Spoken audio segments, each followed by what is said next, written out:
There are very few sports in the world where a number can carry a legacy like NASCAR.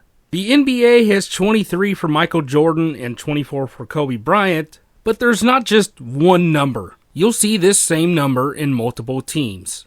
And more likely than not, the players' teams and numbers change like the weather. NASCAR isn't too different in the aspect of drivers' team jumping, but the numbers on the car mean something completely different.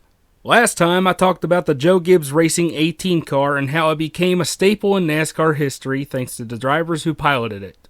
And other notable examples are the 21 Wood Brothers car and the Petty 43. It is so much more than a number and a font.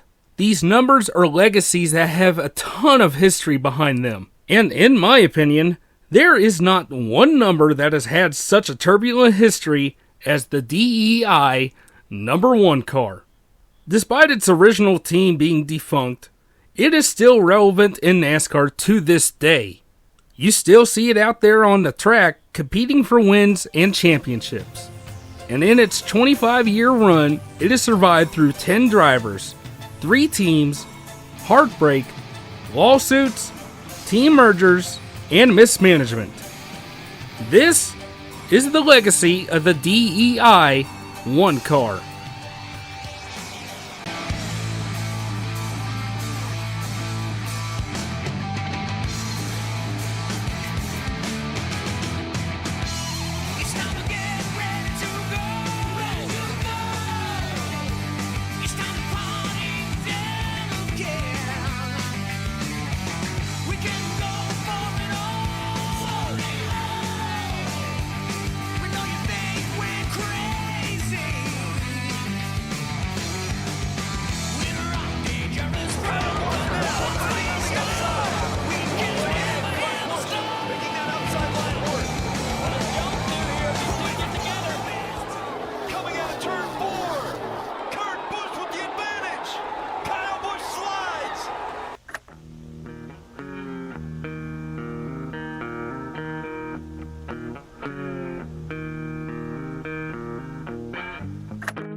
The DEI number 1 car got its first official start in 1998, but its legacy actually begins a few years prior, with the founding of its home team, Dale Earnhardt Inc.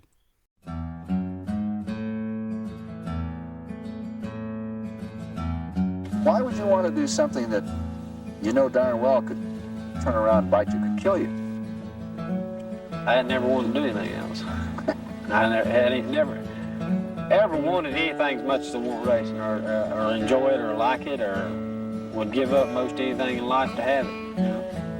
Why? Born in me, bred in me, I reckon.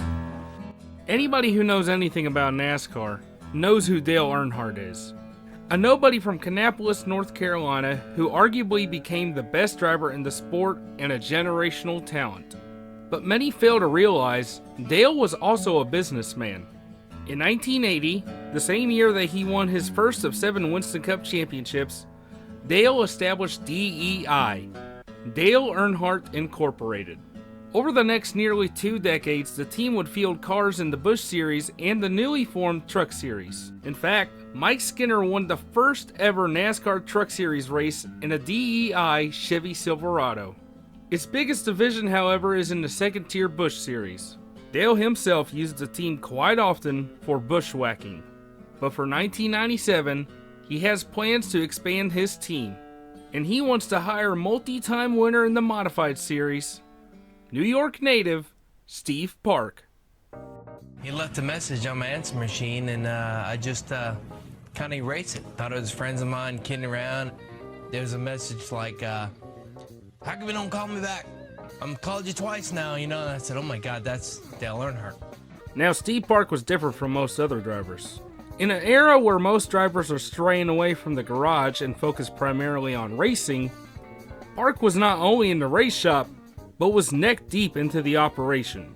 Steve Park regularly fabricated his own chassis. I mean, he's done it this long, why stop? In fact, the car that he won his first few races in, and the car that Dale's son would later go on to win 2 Busch Series championships in, Steve Park built that chassis. Dale had Steve paint the chassis red, so when he was watching the Busch Series races, he would know for certain that it was the car that Park built. Thus, the birth of the famous DEI chassis, nicknamed the Red-Headed Stepchild. But that's an entirely different story. Park went on to win 3 races in his rookie season in '97 in the Busch Series and placed 3rd in the standings, proving he wasn't just a good car builder, but a heck of a racer. But Park was not to stay in the lower division series long. The real reason he's here is for DEI to make its first real push for the top division of NASCAR, the Winston Cup Series. In 1997, Steve made 5 starts in the series driving the number 14 Burger King Chevy, getting okay results, but only there to get his feet wet. But in 1998, Steve Park gets his big break, moving up to a full-time ride in the brand new number 1 Pennzoil Chevy fielded by Dale Earnhardt Inc., while Dale Jr. takes over the role for the number 3 AC Delco car in the Busch Series, officially making DEI a full-time Cup Series team.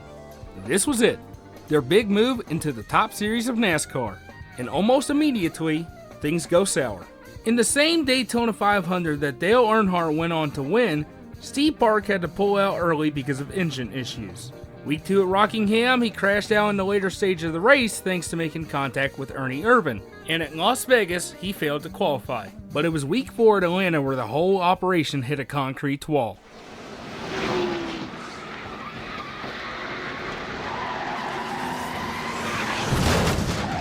My rookie year, punctured a tire, sent the car hard into the wall. And I ended up with a broken leg, fractured clavicle, just numerous injuries. During one of the practice sessions for the Prime Star 400, Steve's car was sent into the wall at high speeds. The crash resulted in a broken femur in his right leg, forcing him to miss the next 14 races in the season. But of course, Dale still needed someone to drive the 1 car while Steve was absent. Thankfully, he got help from a former rival and a fellow team owner, the snappy 51-year-old from Tennessee, 3-time Cup Series champion, Darrell Waltrip. After 17 years of effort, the Daytona 500 belongs to Franklin, Tennessee's Darrell Waltrip. He's done it. Oh, I won the Daytona 500. I won the Daytona 500. Darrell, how long? Wait. This is the Daytona 500, isn't it? Don't tell me it isn't. Thank God. Darrell Waltrip becomes the 19th different winner of the Great American Race.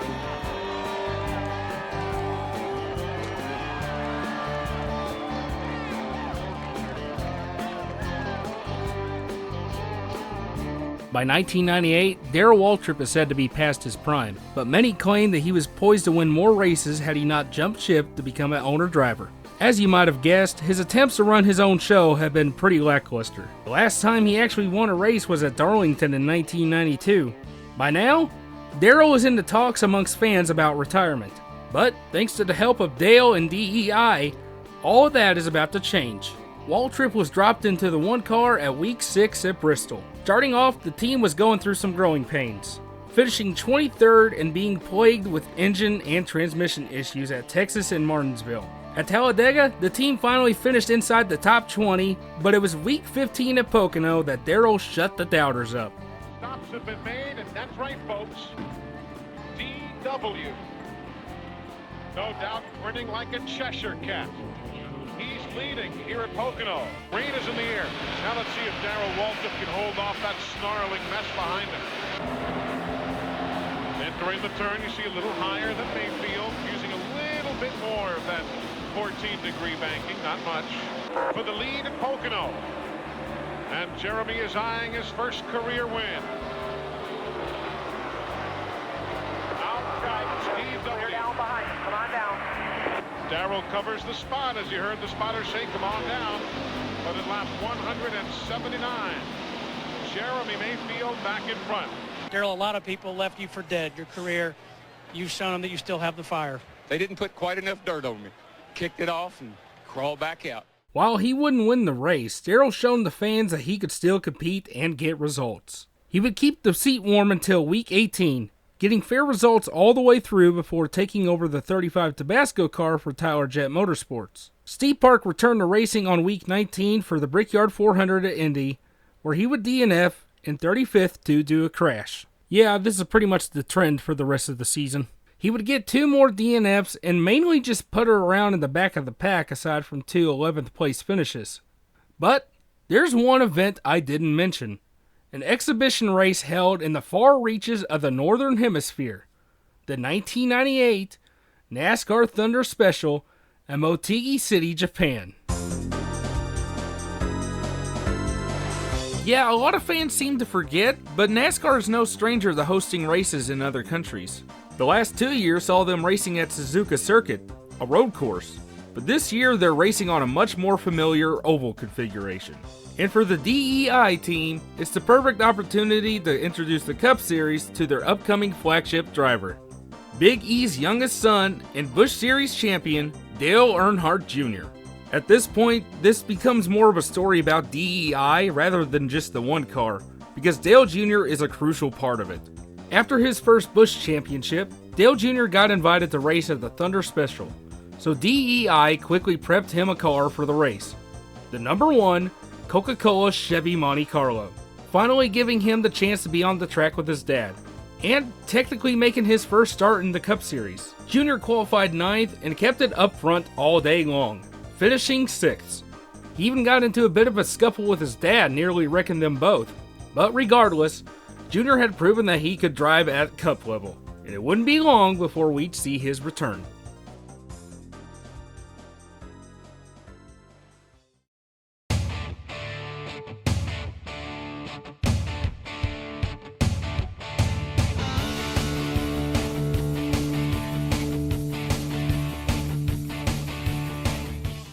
Despite his rather eventful rookie season, Dale opted to keep Steve Park in the 1 car for 1999, and while he would run the full schedule this time, he would still go winless. But the team was steadily improving, with 5 top 10s and a 14th place points finish, but they still couldn't break into the top 5 in any race. That same year, Sr. let Jr. run 5 races in the Cup Series to prepare him for his first full-time season. His car would be the number 8 Budweiser Chevy, officially making the 8 a 3rd generation number in the Earnhardt family. So the stage was set for 2000.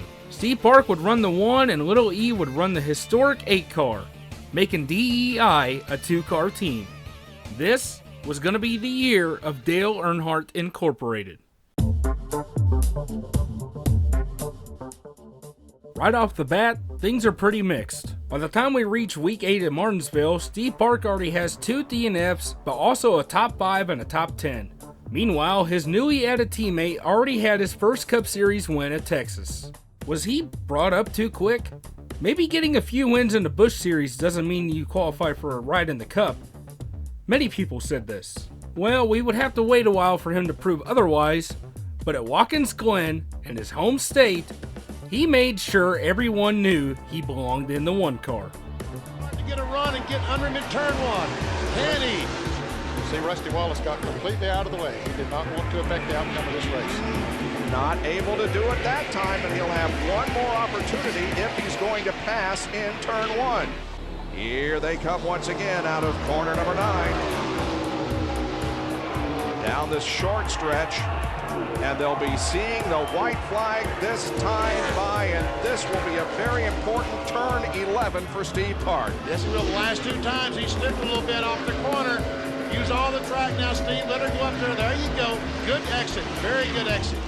Steve Park is headed toward his first NASCAR Winston Cup victory, but let's not give it to him yet. So Mark, we saw the last couple laps. He has some good power in that number 6 car. Through turn number 10. 1 more to go.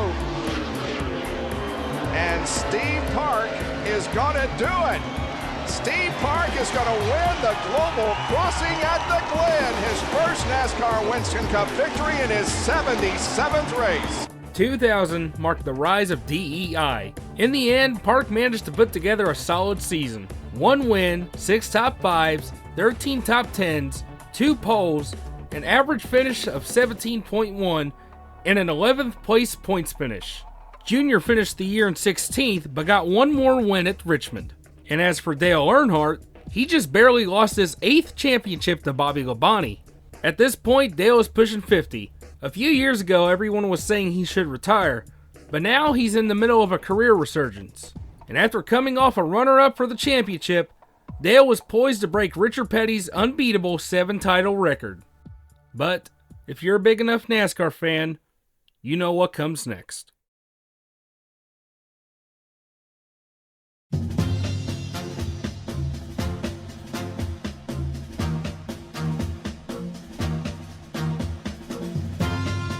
If 2000 was the rise of DEI, then 2001 would be the year they'd completely take over. Dale Earnhardt made plans for a third car in his roster, the number 15 Napa Auto Parts Monte Carlo. Its pilot, 0 for 462 starts, longtime driver and little brother of DW, Michael Waltrip. Huh? You've got to be kidding me. Why him? Need I remind you, this guy's been behind the wheel of a Cup Series car since 1985 and has nothing to show for it, aside from an All-Star race win which doesn't even count. Well, Dale obviously saw something in him that the others didn't, and what better way to give the guy a chance than to give him top-tier equipment? But no way. There is no way he actually goes off and wins a race. He may be Daryl's brother, but he is no Daryl. And that's exactly the mentality everyone had heading into the 2001 Daytona 500. Why have over 200,000 people today filled Daytona International Speedway? Because minutes from now, 43 common men will fire their engines and become capable of performing uncommon deeds. They'll race these cars at 190 miles an hour, closer together than we dare to park. And at the end of 500 miles, $1 million and immortality await the winner.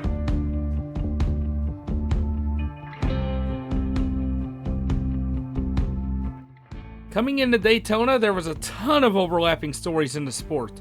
Previously mentioned, Michael Waltrip of all people is making his first start for DEI. Dodge and Chrysler Corp were making their long-awaited return with the form of a new team headed by Ray Evernham. Fox Sports is coming into the ring to broadcast races, and Darrell Waltrip is becoming a commentator, and I'm pretty sure that's not even covering half the stuff that went on that year. Dale Sr.'s plan for today is to gather up all of his DEI cars to push Mikey to a win, utilizing his natural talent at drafting his super speedways. The green flag flies, and almost immediately, Dale runs into a problem. Fellow veteran Sterling Marlin is in one of those brand new Dodges, which have been bad fast all throughout Speedway. Just got shuffled out right at the end. Whoa! Look at Earnhardt. Sterling got into Earnhardt.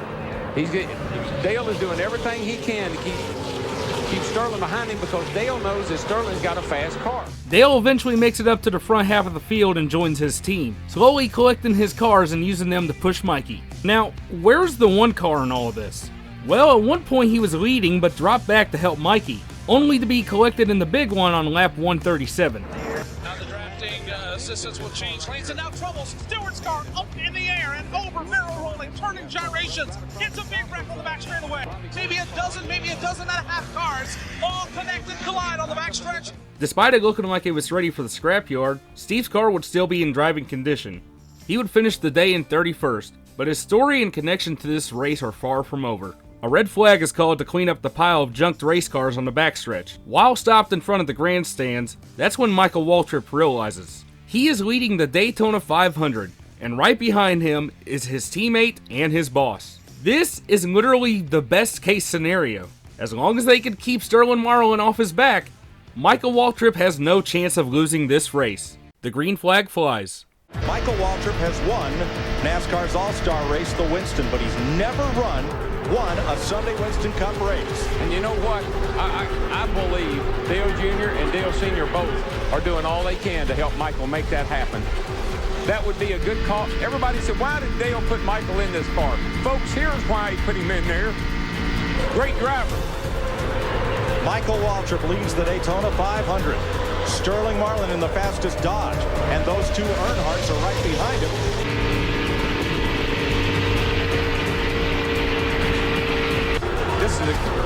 This is what we prayed for. It's what we've all talked about. In 63, Tiny Lund got his first Winston Cup win, the Daytona 500. Mario Andretti, 67. Pete Hamilton, 1970. Derek Cope, 1990. Sterling Marlin in 1994. They each won the big one for their first ever win. Michael, you're in the best place you ever been in, bud. Hold her there. That's a good place when you got two teammates right behind you, I can tell you that. And they want one of those cars to win, and he's in the front. Just don't get overconfident, Mike. Protect that inside, buddy. Just don't let them lull you to sleep. Keep looking in the mirror. Every driver dreams of winning the Daytona 500. Michael Waltrip dreams just of winning this race, any race, to break that big 0 for streak, 0 for 462. I don't know if I can stand this or not. Come on, buddy. Sterling has beat the front end off that old Dodge trying to get around Dale. Sterling, is there room between Earnhardt and Schrader? Yes, he gets to the outside. Then drops back in line. All right, here we go now. This is when it's going to get tense, boys. Nobody's doing anything. They're all holding. Go get him. Come on, buddy. One to go. The last lap. One to go, buddy. Make that back straightaway wide, buddy. Get all over the place. Don't let them run up on you. Come on, man. Come on now. Watch the mirror. Watch it. He's going to make a run inside. Block him. Block him. That a boy. 3 wide behind them. You got him, Mikey. You got him, man. You got him. Come on, man. Come on, baby. Come on. Get him in the fold. Get him in the fold. The 3 cars out. Oh! Big trouble. Big wreck behind them. Lead him back. The flag. Come on, Mikey. You got it, man. You got it. You got it. You got it. You got it. Mikey! Michael Waltrip wins. All right. That's a television dream come true. Right. Oh, man.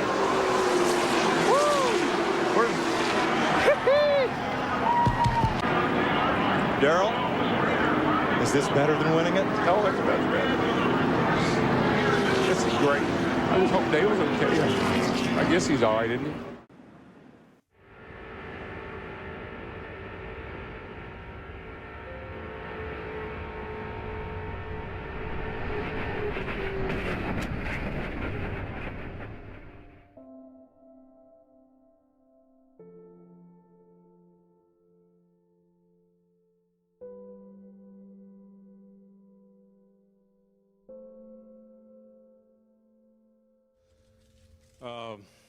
This is undoubtedly one of the toughest announcements that I've ever personally had to make. But after the accident and turn 4 at the end of the Daytona 500, we've lost Dale Earnhardt.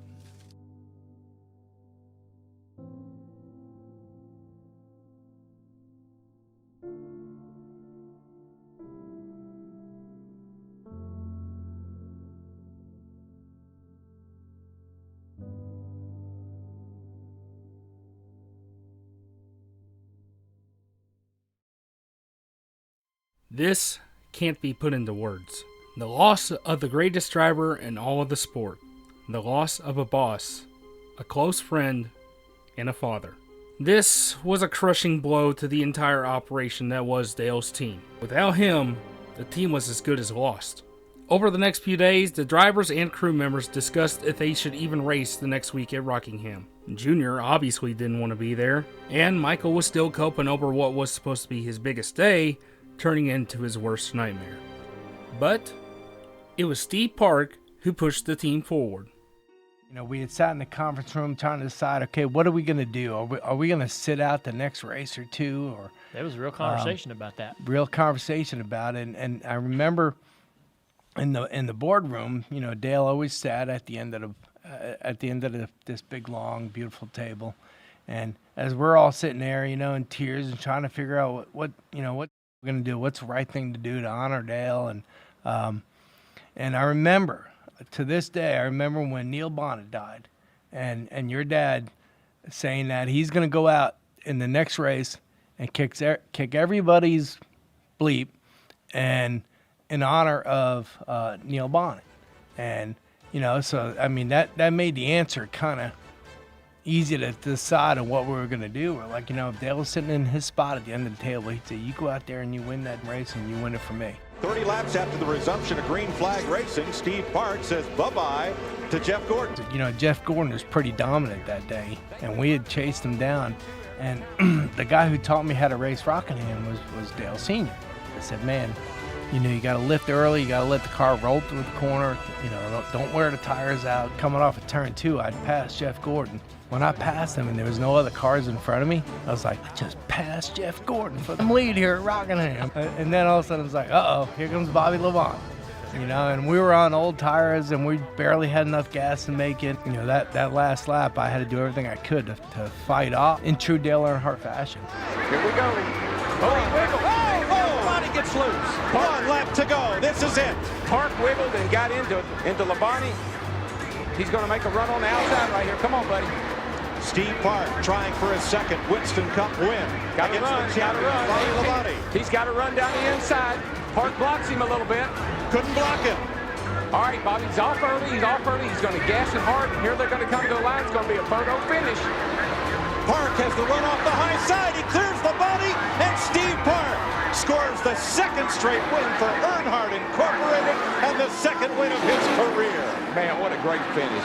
Steve Park turns around to wave that black hat with the number 3 to the crowd.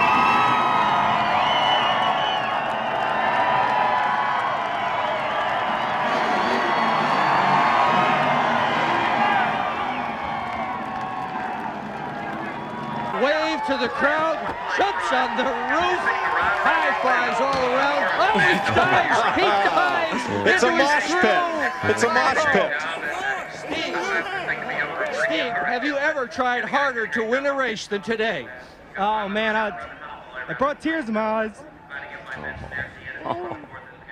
Amongst the trials and tears of many, Steve Park, driving Dale Earnhardt's flagship car, won the Duralube 400 at Rockingham. The win was praised by NASCAR fans nationwide and was a symbol of the team moving forward. Steve Park said himself that this is his proudest moment as a driver, and little did he know, this would be his final win ever in the Cup Series. The rest of the season was much of the same for the one team, putting together a similar year that they did in 2000. Park got 5 top 5s and 12 top 10s. And even got to celebrate with Junior and Mikey during that awesome redemption story that was the Pepsi 400. But, come Darlington, the Lady in Black had to bring his rise to a screeching halt. Watch the top of your screen. You're going to see the purple car come into the picture. There's Foyt trying to get his way up to the front of the pack. Oh, Park got hit. Oh, man. Who's the yellow car behind Park? Bad timing. Look at this. Is that Dan Pardis? Looks like no. Park just spun. He just lost it. Either something obviously had to break on that car, or something for the car to turn left that hard. During a caution lap at a Busch Series race, something suddenly broke on Park's car, sending him down the racetrack right in front of Larry Foyt, who at the time was trying to catch up with the field. At a precise angle for Larry to hit him square in the driver's side door. Steve Park would suffer a massive brain injury as a result. He would eventually return to NASCAR, but he would never be the same. And about 2 weeks later, tragedy would strike once again. Only this time, the whole world would feel it.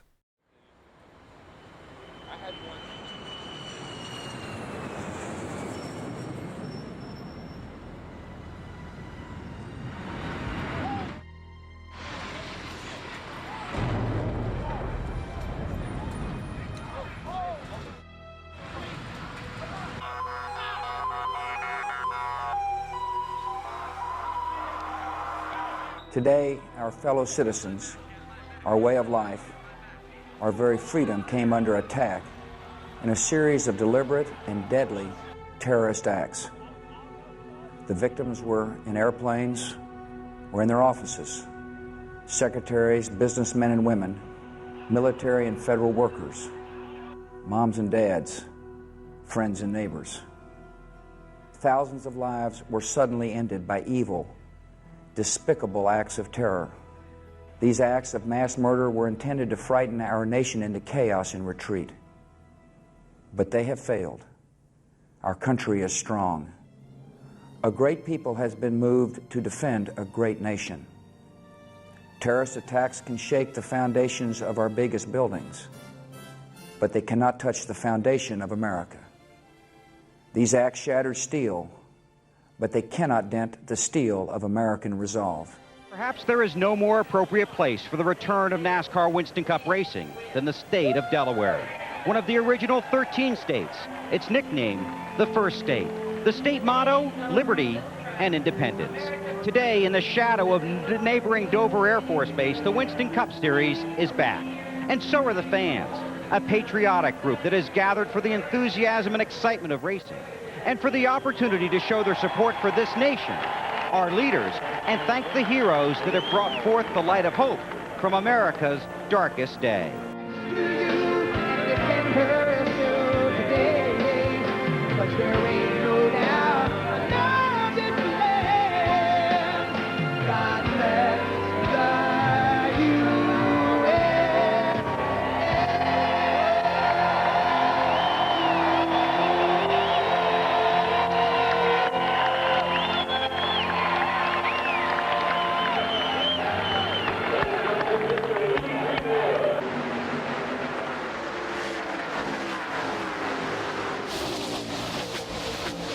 And battle for the lead. Ricky Rudd goes by Junior, takes it away. Second time today, Rudd has been out in front. Earnhardt Jr., Nadu, Rudd, Gordon, Stewart. Dale Jarrett's back in 14th with a fresh set of tires. Dale Earnhardt Jr. just driven away from Jerry Nadu. Dale Earnhardt Jr. is going to lead 193 of 400 laps. The American and checkered flags out at Dover. Earnhardt Jr. wins. Tony Sr., heck of a job.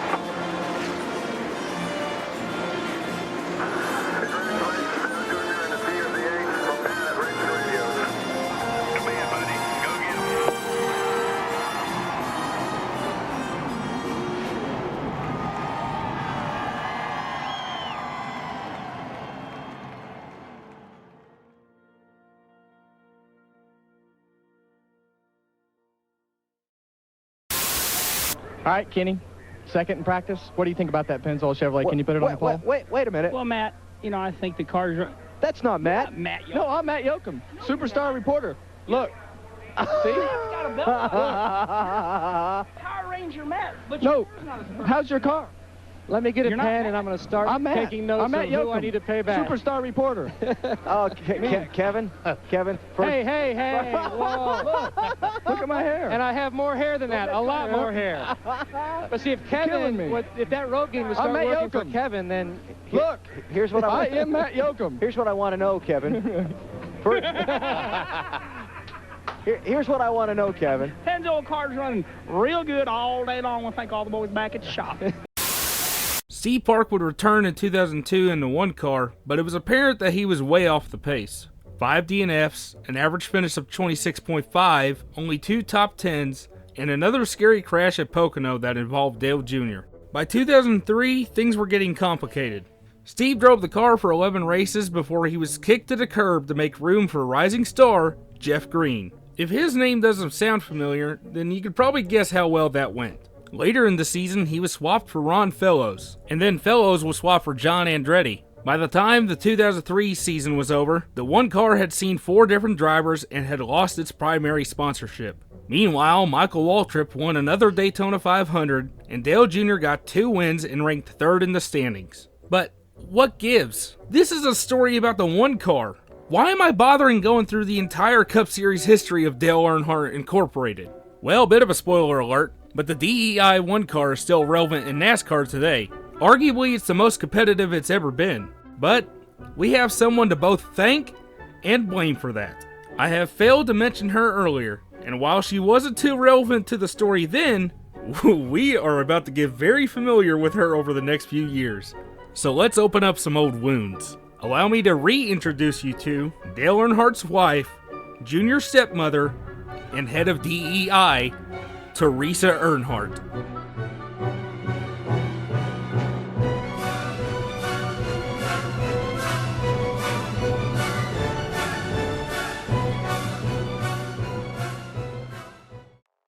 For 2004 and 2005, there would not be a full-time one car in the Cup Series.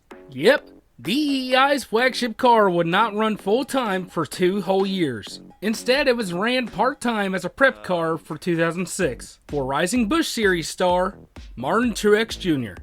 Martin drove for Dale Jr.'s Chance 2 Motorsports in the Busch Series, winning 2 back-to-back titles for 04 and 05, while making 8 starts in the Cup Series in the one car. Meanwhile, a pot was stirring at DEI. The first big public problem was at the 05 Coca-Cola 600 when Dale Jr. spun Michael Waltrip. This immediately caused a meltdown between the two teams, and by the end of the season, Mikey was out the door to open Michael Waltrip Racing. In 2006, Dale Jr. was in the midst of a legal battle with his own stepmother. What was this over? Just illegal rights to his own birth-given name. Elsewhere, Martin Truex is making his rookie start in the Cup Series, and with him he brings a brand new sponsor, Bass Pro Shops. Overall, he doesn't do too terrible. 2 top 5s and 2 top 10s. 2007 was even better. Martin got his first Cup win at Dover, and the first win for the one car in 6 years. But of course, that's not what everyone remembers this year for.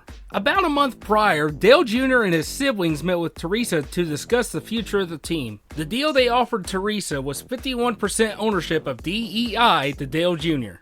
Now, Jr. may have been young, but he was more than capable of running a team. He had for the past few years with Chance 2 Motorsports, and scored 2 championships with Martin, basically just running the operation in his backyard. He was willing and able. After all, this is what his father established the team for. So one day, his sons and daughters could run it and continue the Earnhardt legacy. He was met with a harsh no. So, on May 9th, Dale Jr. announced that he was leaving DEI at the end of the season, and later announced he was driving for rival team Hendrick Motorsports. He then DNF'd 8 times, most of those being engine failures, which may or may not have been set up. With Jr. gone for 2008, the team was about to hit an all-new low. Only 7 years removed from Dale's passing, and his team would become nothing but a shadow of its former self. This is where Earnhardt's team became irrelevant. This is where DEI died.